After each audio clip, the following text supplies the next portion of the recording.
কাঁটাতারের বেড়া। মঙ্গলবার মালদা সীমান্তে কাঁটাতারের বেড়া দিতে গিয়ে ধুন্ধুমার পরিস্থিতি। বিএসএফ কে বাধা দিয়েছিল বাংলাদেশ, আর তারপরেই দফায় দফায় উত্তপ্ত হয়েছিল পরিস্থিতি। কিন্তু আজ অর্থাৎ বুধবার শুরু হয়ে গিয়েছে সেই কাঁটাতার দেওয়ার কাজ।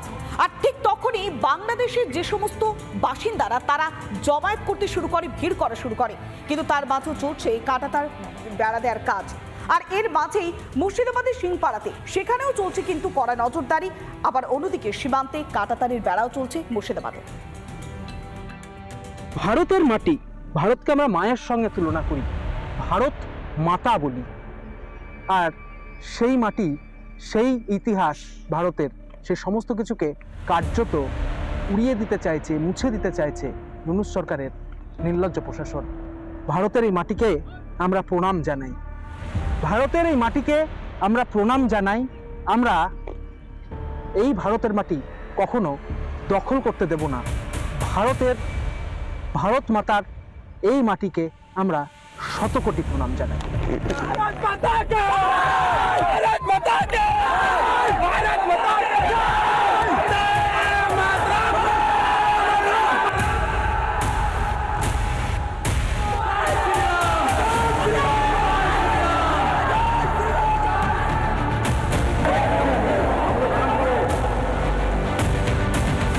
মালদার সুখদেবপুরের সীমান্তে কাঁটাতারের বেড়া দিতে বিএসএফকে বাধা বাংলাদেশের সীমান্ত রক্ষীদের। মঙ্গলবার উত্তপ্ত হয়ে ওঠে ভারত বাংলাদেশ সীমান্ত।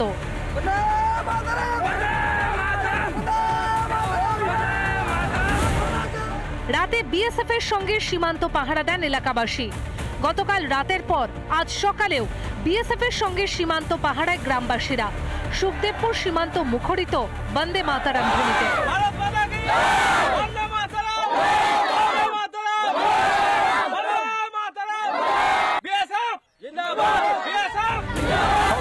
জওয়ানের পাশাপাশি সাধারণ মানুষ তারাও এখানে কিন্তু উপস্থিত রয়েছেন এবং সেই জায়গা থেকে তাদের একেবারে সাফ বার্তা যে তারা কিন্তু একদম স্পষ্টই বলছেন যে যদি আজকে কাঁটাতার বসাতে আবারও বাধা দেওয়া হয় বিজেপির তরফে, আবারও তারা রুখে দাঁড়াবে। বাংলাদেশের বিরুদ্ধে আমরা 24 ঘন্টায় রেডি আছি। তারা যদি বাধা দেয় তো আমরা ভারতবাসী তথা গ্রামবাসী সবাই রেডি আছি ঝাঁপিয়ে পড়ার জন্য বিএসএফের সাথে। আমরা সবাই তাই বলছেন, সবাই তাই বলছেন, সবাই বিএসএফের সাথে জান দিয়ে দেব, বিএসএফের জন্য জান দিয়ে দেব, দেশের জন্য জান দিয়ে দেব, বিএসএফের জন্য আমরা জান দিতে রাজি আছি।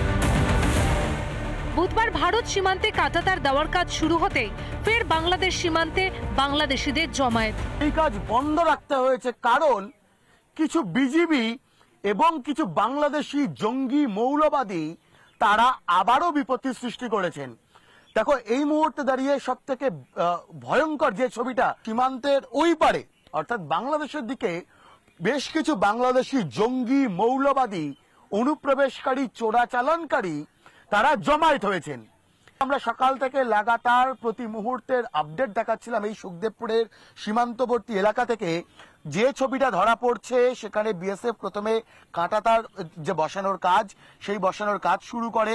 পরবর্তী ক্ষেত্রে ফ্ল্যাগ মিটিং হয় এবং সেই ফ্ল্যাগ মিটিং এর পরেই কিন্তু বেশ কিছুক্ষণ আগে থেকে দেখা যায় যে এই বাংলাদেশিরা কিন্তু তারা আবারও জমায়েত হওয়া শুরু করেছে। সাগরপাড়া সিংপাড়া বর্ডার, কাঁটাতারহীন বর্ডার। গতকালের ঘটনায় বেড়েছে বিএসএফ এর টহলদারি। মুর্শিদাবাদের সাগরপাড়ার সিংপাড়া বর্ডারে, এই বর্ডারে এখনো পর্যন্ত দেখা যাচ্ছে যে কাঁটাতার নেই। তবে গতকালকের যে ঘটনা ঘটেছে মালদা এবং ত্রিপুরাতে, তারপরেই এই এলাকাতে কাঁটাতার বসানোর প্রক্রিয়াও কিন্তু ইতিমধ্যেই জোর কদমে শুরু হয়েছে। কাঁটাতার না থাকলেও গ্রামবাসীরা জানাচ্ছেন বিএসএফ কিন্তু এখানে তৎপরতার সঙ্গে কাজ করে, দফায় দফায় টহল দেয়। আমাদের ঘিরাই ভালো, ঘিরে দেওয়াটা উচিত। হ্যাঁ, ঘিরে দেওয়া উচিত, বর্ডার ঘিরলে আমাদের ভালো। আচ্ছা, বর্ডার এই সীমান্ত ঘিরতে এলে যদি বাংলাদেশে ওরা বাধা দেয়, আপনারা কি করবেন? প্রতিবাদ করবেন? প্রতিবাদ দেখেন প্রশাসন আছে তো, আমরা বাধা দিব, জান দিয়ে বাধা দিব। আমাদের নিজের সম্পদ কি বাংলাদেশে দিব বলুন তো দেখি? কোনোদিনই দেবো না। বিএসএফ এখানে কি রকম কাজ করে? বিএসএফ ওদের নিয়মিত ভাবে কাজ। দেশের জমি রক্ষা করছে ভারতবাসী, কাঁটাতার দিতে কেন বাধা ইউনূসের? জঙ্গি ঢোকাতে না পেরেই কি গায়ে জ্বালা ইউনূসের? ইন্দ্রাশিস বাগচি, ভাস্কর বসুর রিপোর্ট, রিপাবলিক বাংলা। দেখাচ্ছিলাম মালদার সুখদেবপুর, যেখানে বিএসএফ এর কাজে বাধা দিচ্ছে কারা না বাংলাদেশিরা। এর মাঝে উত্তর 24 পরগনার সীমান্ত পরিস্থিতি কেমন রয়েছে তা খতিয়ে দেখবার জন্য এবার সীমান্তে গেলেন সেখানকার বিধায়ক স্বপন মজুমদার। তিনি সরেজমিনে পরিস্থিতি খতিয়ে দেখেন, স্থানীয় বাসিন্দাদের সঙ্গে কথা বলেন। এর পাশাপাশি নদিয়ার পরিস্থিতি কেমন সেদিকেও আমরা নজর রাখবো। সেখানে অত্যন্তই তৎপর রয়েছে বিএসএফ। সীমান্তে চলছে একেবারে কড়া নজরদারি।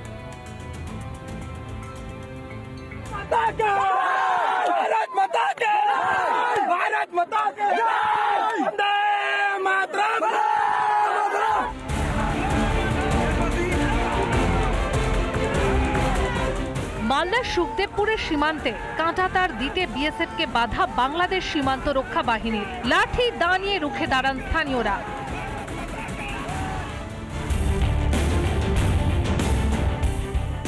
কেমন আছে উত্তর 24 পরগনার ভারত বাংলাদেশ সীমান্ত? ভারত বাংলাদেশ সীমান্তের উত্তর 24 পরগনার বিস্তীর্ণ এলাকায় কাঁটাতার নেই, যেখান দিয়ে বয়ে গিয়েছে ইছামতি নদী। ইছামতি নদীর পাড়ে সেখানে বিএসএফ জওয়ানরা তারা কিন্তু কড়ায় পহরায় রেখেছেন ভারত মাতাকে। তারা প্রতিনিয়ত তারা পাহারা দিচ্ছেন। উত্তর 24 পরগনার ভারত বাংলাদেশ সীমান্তের পরিস্থিতি খতিয়ে দেখলেন বিধায়ক স্বপন মজুমদার। বিধায়ক তিনি নিজে এলাকায় এসেছেন, তিনি নিজে সরজমিনে পরিদর্শন করছেন, দেখছেন যেখানে রয়েছে বিভিন্ন জায়গায় খুব একদম ভগ্নদশা অবস্থা রয়েছে। অন্যদিকে ফাঁকা জায়গাও বেশ অনেকটা রয়েছে যেখানে কাঁটাতার নেই, সেই জায়গাগুলো তিনি দেখছেন। এবং বিএসএফ এর যারা এখানকার যারা কর্তব্যরত জওয়ান রয়েছেন বা আধিকারিক যারা রয়েছেন তাদের সাথে তিনি কথা বলে তিনি মূলত এই রিপোর্টটাই স্বরাষ্ট্র মন্ত্রকের তিনি দেবেন। পাশাপাশি অমিত শাহর সঙ্গে তিনি কথা বলবেন। ঝাউডাঙ্গা সীমান্ত এলাকা ঘুরে দেখার পাশাপাশি কথা বললেন স্থানীয়দের সঙ্গে, কথা বলেন বিএসএফ এর আধিকারিকদের সঙ্গেও। আমার বিধানসভায় অনেকটা লম্বা রামনগর পঞ্চায়েত, ঝাউডাঙ্গা পঞ্চায়েত এবং কালোপুর পঞ্চায়েতের লম্বা বর্ডার, সেই বর্ডার পরিদর্শন করার জন্য সকালে এসেছি। কোথায় কোথায় কি সমস্যা আছে সেটা খতিয়ে দেখে আমাদের মাননীয় বিরোধী দলনেতা শুভেন্দু অধিকারী তথা অমিত শাহজির কাছে রিপোর্ট পাঠানো, যাতে এখানে যত দ্রুত পারা যায় তার কাটা দেওয়া। বাংলাদেশের উদ্ভূত পরিস্থিতিতে এলাকায় কাঁটাতার দ্রুত দেওয়া হোক আবেদন করছেন স্থানীয় বাসিন্দারা। নিরাপদে নেই, শুধুমাত্র আছি বিএসএফ আছেন বলেই, তা নইলে আমরা তো বাংলাদেশের সঙ্গে পুরোপুরি যুক্ত। ধরতে গেলে একটা নদী আছে মাঝখানে। আমরা চাইছি তাড়াতাড়ি, যত তাড়াতাড়ি সম্ভব কাঁটাতারটা কমপ্লিট হোক। কোথায় আছে কোথায় নেই, আর ওইরকম কাঁটাতার তো নেই। আমরা চাচ্ছি কাঁটাতারটা হয়ে যাক, যেত আমাদের সুবিধা, আমরা তো নিরাপত্তায় বাস করতে পারি। বাংলাদেশে যা করে ওদের আমরা ভালোবাসি না। যে হিন্দু মশারা আছে তাদের জমি নেই, বাবা 14 পুরুষ বাস করেছে। স্বরূপনগর পুলিশ জেলার মধ্যে 42 কিলোমিটার রয়েছে ভারত বাংলাদেশ সীমান্ত, যেখানে নেই কোনো কাঁটাতার। স্বরূপনগরের যে সীমান্ত রয়েছে 42 কিলোমিটারের, সেই 42 কিলোমিটারের সীমান্ত যদি দেখা যায় সেখানে কিন্তু কাঁটাতার নেই। নদিয়ার ভারত বাংলাদেশ সীমান্তবর্তী বিজয়পুর গ্রাম এলাকায় বিএসএফ এর কড়া নজরদারি। ভারত এবং বাংলাদেশের মাঝখান দিয়ে বয়ে গেছে মাথাভাঙা নদী। আমি দাঁড়িয়ে আছি ভারতে, আর ঠিক আমার পেছনের যে জায়গাটা দেখা যাচ্ছে ওটা কিন্তু বাংলাদেশ। অর্থাৎ এই দুই দেশের মাঝখান দিয়ে বয়ে গেছে এই মাথাভাঙা নদী।